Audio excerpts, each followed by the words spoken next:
Hello everyone! Happy Friday! Happy weekend everyone! Today, magluluto ako ng lasagna. So, ito yung mga ingredients na gagamitin ko.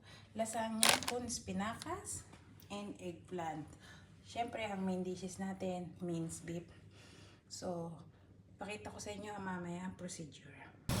Eggplant natin, make sure na ito lahat para matanggal natin ito pala. Pagkatapos natin, spray ang sibuyas, isunod din natin ang beef.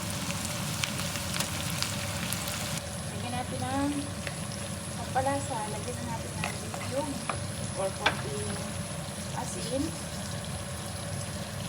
bell pepper. So, yan na yung maluto na.